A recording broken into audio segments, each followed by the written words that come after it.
Magic the Gathering has got a lot of weird ways to win. And so before we get to the really weird ones, let's start with one that was just recently unbanned, taken off the bench, and brought out of retirement. It is, of course, Coalition Victory, an 8-mana sorcery where if we have each basic land type and a creature of each color, we win the game. This is, of course, very easy if we got the Leyline of the Guild Pact, makes everything all the colors and every land all the basic land types, and it's that easy. We win the game. Now, in a similar vein, there's Happily Ever After, a lovely 3-mana enchantment where as long as you got 5 colors somewhere among permanents, and if you got 6 or more card types somewhere among permanents or graveyards, and if your life total is 40 or more, woof, you win the game. Now, that is a lot of hoops to jump through. First of all, you got to have all the colors hanging out somewhere. Then you got to have 6 out of the 9. And let's be real, no one plays Battle or Kindred, so you got to have 1 out of the 7. And you got to be as untouched as me in high school. You got to have a high life total. That is not a joke. I did not experience the touch of a woman. Now, of course, Happily Ever After is bad and should feel bad. It absolutely drops the ball in terms of win conditions. It's a lot of hoops. Too many hoops, in fact. But if you want to catch the ball, you can always leave a like on this video and subscribe. Maybe hit the bell icon. I would love that. And if you're one of those chads who are using YouTube mobile, you can always hype up the video. I'd appreciate it. Moving on is Call the Spirit Dragons. It's a lovely Wooburg enchantment where basically your dragons are now unkillable, which is just gravy. And you just buff up to 5 dragons. And if you do so, you win the game. And we can do this consistently thanks to Leyline of the Guild Pact, making our dragons all the colors. So we just need to have 5 and we win. Very nice.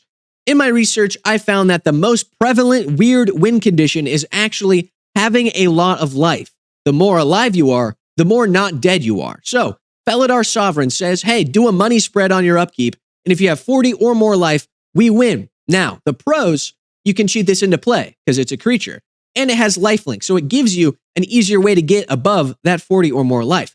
The cons are, it's 6 mana, so hard casting it feels bad, and it dies easier to removal, like getting murdered. And once they murder that, then they murder you.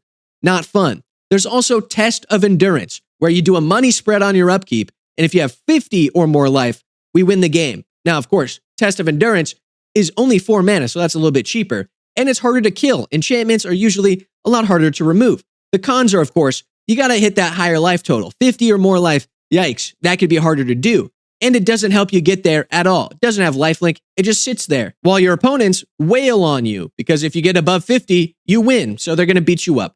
Now, in a similar vein, but not quite the same, we've got Celestial Convergence. It's a 4-mana lovely enchantment that comes into play with 7 omen counters. You will slowly remove them, and once they're all gone, whoever's got the highest life total wins the game, and if it's a tie, you draw the game. Very nice. It's pretty cool. Now, of course, if you're a gamer and you like speed running, Solemnity means you can't put counters on it at all. So you play it, you wait till your upkeep, and all of a sudden, you maybe win the game. There's also Vampire Hexmage, where you can sacrifice it, remove all the counters from it, and then you win. Hex Parasite, you can pay a lot of mana to remove all those counters, speeding it up. Pretty good. Now, life gain is boring, let's be real. What about Living on the Edge? Well, Near Death Experience is awesome. It's 5 mana, but basically you can clutch it up. On your upkeep, if you have 1 life, we win the game, and you just aura farm to victory. It's very fun and very awesome. Now, it's absolute cinema in my experience. It's very narratively driven. Near-death experience is, of course, going to save yourself. It's very hard to come back in a regular game from 1 HP, but you don't need to come back. You just won. And it's harder to remove because it's an enchantment. Now, the cons are, of course, it's very telegraphed. You play this, and they know, okay, let's either beat him to death or not let him get to 1 life. Easy enough. Now, if you're a gamer and you like speedrunning, well, the easiest way to do that is Wall of Blood, where you pay a bunch of life, or Necropotence, where you pay a bunch of life and bring yourself down to that lovely 1 life threshold right before your turn, and punch yourself in the face until you win.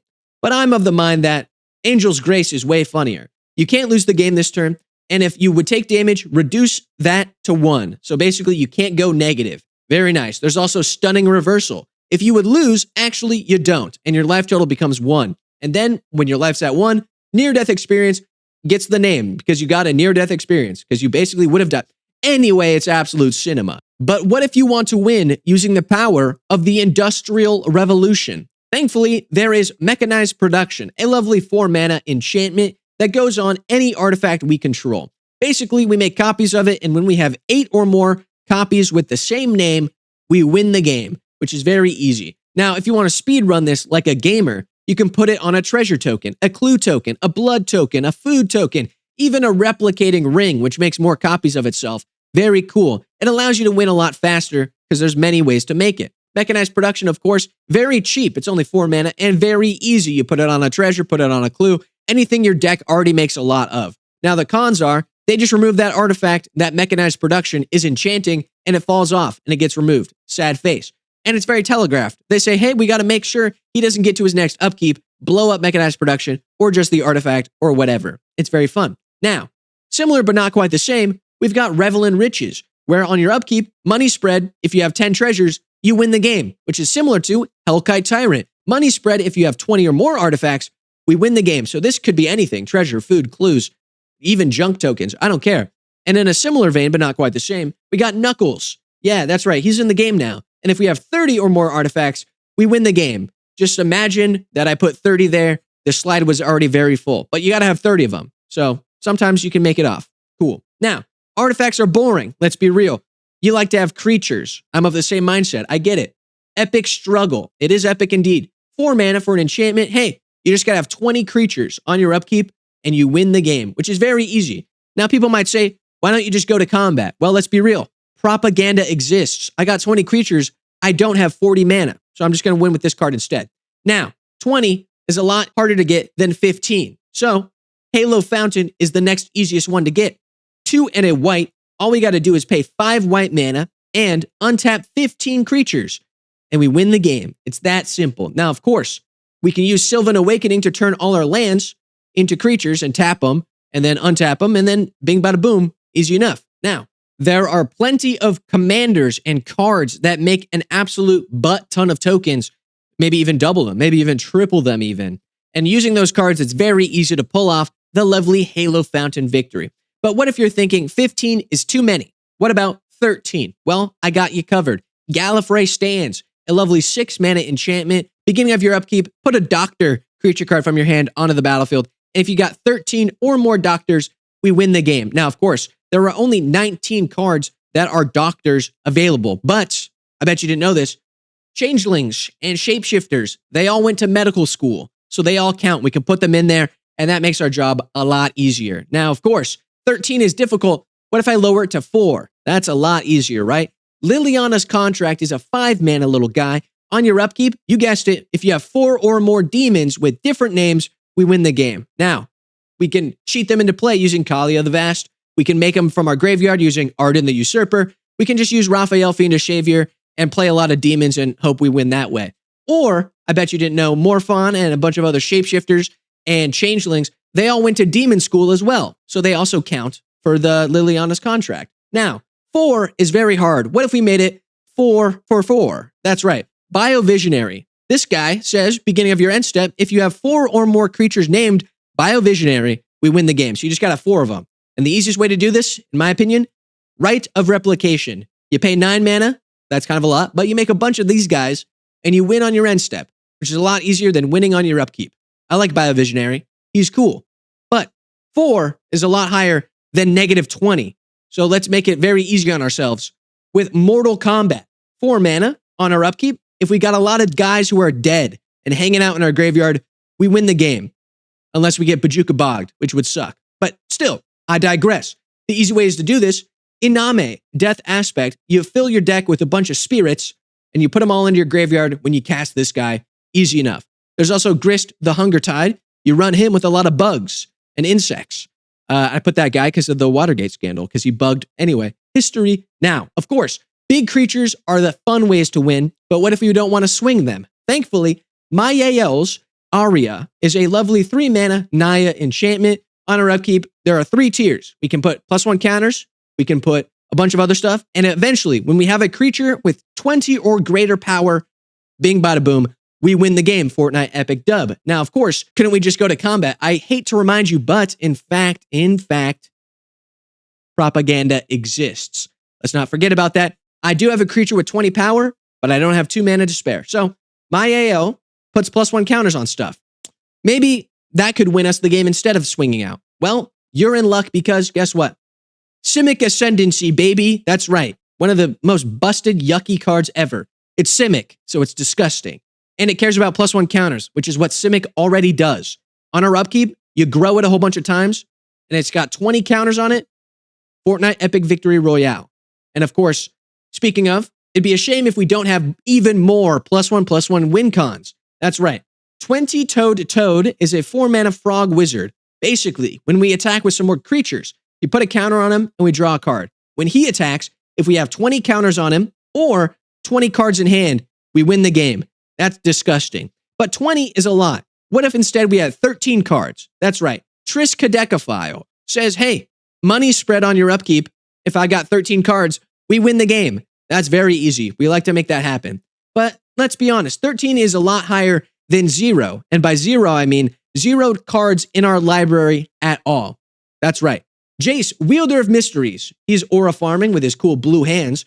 But if we would draw a card while our library has none, we win the game instead, which is the same as Laboratory Maniac. If we would draw a card while our library has none, we win the game instead. Very easy. Now, if you're a sweaty gamer tryhard, you can always use Demonic Consultation and your best Steve Harvey impression to name a card that's not in my deck. And then you'll exile your whole thing. And this is actually how you pull off a Thassa's Oracle victory, which is disgusting because you have nothing and your devotion is 2. I digress. I don't like Thassa's Oracle. It's not really a weird way to win. But yeah, moving on. Cards and counters are boring. Let's be honest. Give me the fringe ways to win. Finally, we're into the really weird ways. Let's dive right in. Central Elevator and Promising Stairs, mainly the stairs, say that we win the game if there are 8 or more different names among unlocked doors of rooms we control. Sadly for us, Morphon is not a room, so we can't do that same thing we've been doing. So the only way to speedrun this tactic is by wishing upon a star with Zur or Opalescence to make Promising Stairs into a real boy. Now that it is a creature, we can equip it with Spy Kit. Now it has all the names of every non-legendary creature, which is a lot more than 8, and we win the game. It's very convoluted. I don't like that combo. That's a lot of steps. Unlike Darksteel Reactor, where basically we wait 20 turns and we win the game, because on our upkeep, put a charge counter, and if it's got 20 or more, we win the game. I'm just kidding, guys. We are going to proliferate the hell out of Darksteel Reactor using Praetor's Voice, Kilo, Inspirit, etc., etc. And while we're doing so, we could also be proliferating a lovely Helix Pinnacle, because basically, you put 100 mana into this thing, and you win the game. Easy enough. And you're in green, so you can make 100 mana by like turn 6. And it's only 1 green, and it has Shrouded, hard to remove. Like this one. This one's goofy as hell. But what about blue and white? Green can't have all the fun. So, Azor's Electors is our next card. If we go 5 turns without taking any damage, we win the game. And we're in blue and white, so this is going to be very easy. Why? I foreshadowed it this entire video. Propaganda exists. Let's not forget about that. Now, obviously, propaganda is boring. I want to gamble. I'm a real one. So we've got Chance Encounter. Basically, we do a money spread on our upkeep. And if we've won 10 or more coin flips, we win the game. It's very fun. Now, obviously, the easy way to do this is Frenetic Efreet. You can activate this 0 cost thing 1 more billion times. Put them all on the stack at the same time and win at least 10 of them, getting your Chance Encounter to 10 luck instantly. Now, more fun is, of course, Luck Bobblehead. You roll X 6-sided dice, where X is the number of bobbleheads, and if you roll 6 exactly 7 times, we win the game. This is only a 1 in 279,936 chance. I like those odds. But honestly, Barbarian class helps. Will Blade of Frontiers helps. You can also just use Orval the All form to make a bunch of copies of Luck Bobblehead, so it counts as bobbleheads. And also, you can just activate the bobblehead thing to roll a whole bunch of other times. I don't know. It's very fun and very gambling. Now, speaking of coin flips, because we were talking about that earlier, these cards are 2 sides of the same coin. Maze's End says, hey, you need to have 10 different gates. If you have 10 different gates, we win the game. Now, obviously, Omo, Queen of Vesuva, makes this very easy. Each land with an everything counter on it is every land type, including gates. So you play this, you play Maze's End, bing bada boom, you win. On the opposite side of the spectrum, we've got Barren Glory. 6 mana, beginning of your upkeep. If we have no permanents other than Barren Glory and no cards in hand, we win the game. I'm serious. You can't have anything. No land, no nothing. I mean it. You are barren. It is very scary. Now, the only way to really get this going is to renounce everything you own, which is sacrificing any number of permanents, basically all your land, all your creatures, all your stuff. And you got to have no cards in hand. It's very scary. You're Thanosing yourself hoping to win. It's cool, though. I respect it. It's also functionally identical to the Cheese Stands Alone, which is not a legal card, but it should be because it's got a big cheese guy. And I like him a lot. He's very cool because if you have no cards in play other than him and no cards in hand, you win the game. I like him. He's cool. Now, of course, we are approaching the last few weird ways to win. And did you hear what I said? Approaching the second sun. 7 mana. You got to go 7 cards deep after you cast it the first time. And so you can cast it twice. And if you do, you win the game. It's pretty cool. Now, of course, you can just reprieve this the first time you cast it. To cast it, get the cast trigger, then put it back into your hand. And yeah, then you just cast it next turn. It's pretty cool. Or you can follow the instructions on the card and cast it, and then draw 7 cards, eventually get back to it, cast it. I don't know. I like the instructions. Another weird win is by having someone else lose, which sounds self-explanatory, but let me explanatory real quick. Ramses says, hey, if someone loses the game and they got hit by an assassin we control, we actually win the game. And this has happened to me in real life because someone played Ezio, does the damage, does make them lose the game, and because they lost the game and were dealt damage by an assassin, Ramses actually won them the game, which feels weird. Now, if you want to do cool flips and stuff, we've got Xenos E. Galvis, a cool guy from Final Fantasy who flips into a dragon. Yeah, and when he does, you choose an opponent, and when that chosen person that you're pointing at loses the game, we win the game, which is very fun. Finally, we're going to the closing act of our stuff, Battle of Wits, a lovely 5-mana enchantment that doesn't actually work because on your upkeep, you need to have 200 or more cards in your library. You can't do that in Commander unless you're me. That's right. Check out the video where I actually made this possible. And yeah, those are all the weird ones. I'm not talking about Hedron alignment because I don't want to think about it. But yeah, that's it. Those are all the weird ways to win in Magic the Gathering. Let me know what your favorite is in the comments down below. That does bring us to the end of the video. So if you liked it, hey, leave a like. And if you subscribe it, hey, subscribe. If you want to support me, check out my Patreon linked down below. I would very much appreciate it. You get access to stuff behind the scenes and fun Q&As and all kinds of other awesome stuff. Love to see you there. And of course, I have a Discord also linked, you guessed it, down below. Feel free to join it. You can hang out with me and chat and gab and have a good time. Thank you so much for watching and have a good one. Peace out.